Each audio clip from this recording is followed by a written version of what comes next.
This is the Aeneid, Book 1, lines 180 to 191, and this passage is basically describing what Aeneas sees when he climbs up on the big rock or the big cliff to search for his comrades.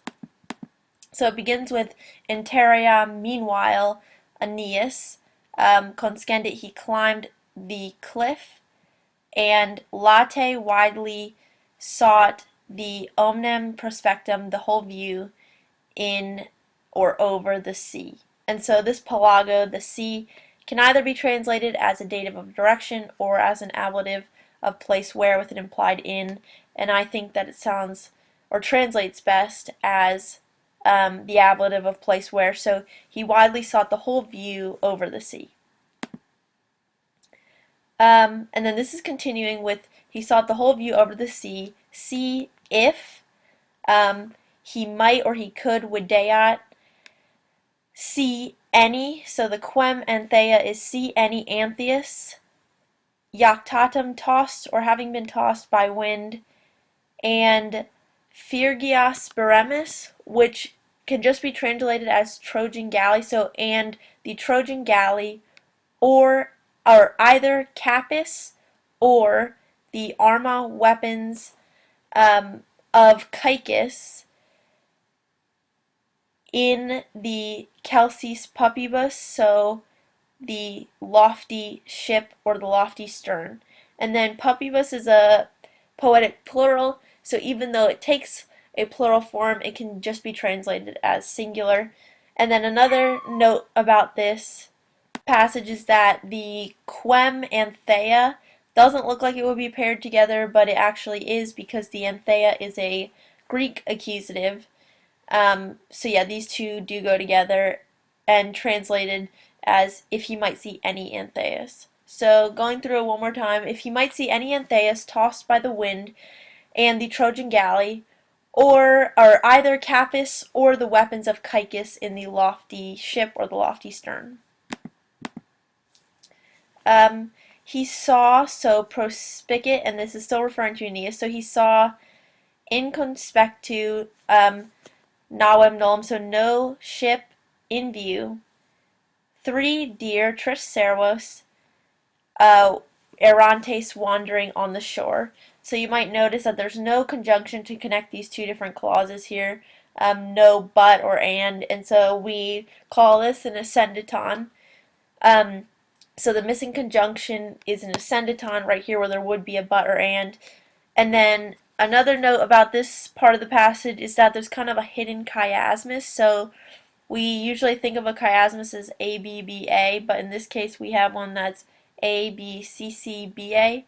And so it's kind of confusing. It goes navem, which is a noun, in conspectu, ablative of place where, nullum, adjective, tris, adjective, litere, ablative of place where, servos, noun. So it goes noun, ablative, adjective, adjective, ablative, noun.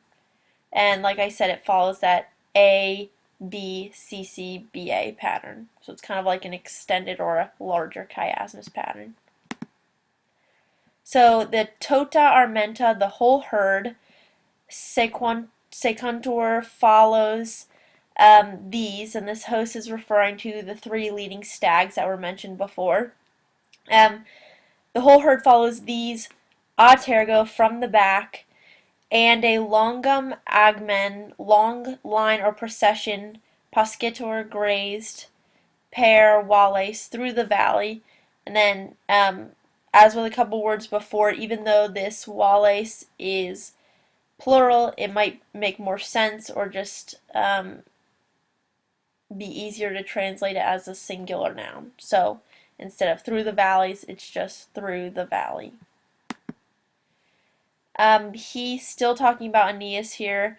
Stopped, heek, here, and this is not a hick, it's a heek. So he stopped here, and corripuit, he snatched up his arcum, bow, and celeris sagittas, swift arrows, manu, with his hand. And then this quaitella is weapons which, fetus, Achates, faithful Achates, Garabat carried. So Achates was just a comrade of Aeneas's, as were the guys mentioned in this part of the passage, Capys and Caicus. They are both comrades of Aeneas. So altogether, this one is, he stopped here, and he snatched up his bow and swift arrows with his hand, weapons which faithful Achates carried.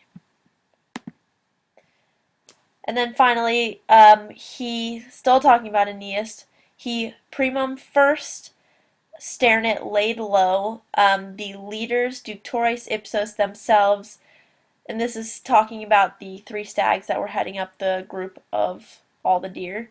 So the ductores ipsos, ferentes bearing their capita alta high heads with cornibus arboreus branching horns, and this branching horns is an ablative of quality.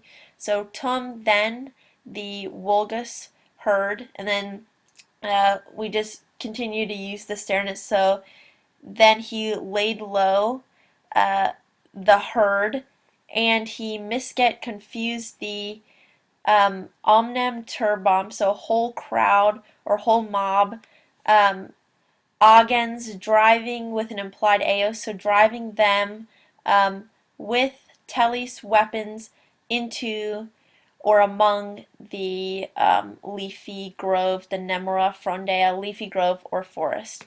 And again, this nemera is plural, but makes more sense in this context to just translate it singularly.